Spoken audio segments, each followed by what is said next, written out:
Alright guys, Coop here. Going to show you how to mark the perfect circle around your tumbler so you can tape it off.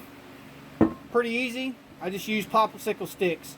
6 popsicle sticks with a fine tip Sharpie is the same width as this line on the bottom of your cup. Real simple. You tape it all together, lay it down, put your marker on it, and just spin your cup. Now you can use a pencil, you can use a marker, you can use whatever you like, but you get a perfect line every time. And like I said, once again, it's 6 popsicle sticks and one of the fine tip Sharpie markers. Alright guys, you have any comments or questions, put them down below. Coop will be more than happy to answer anything you post.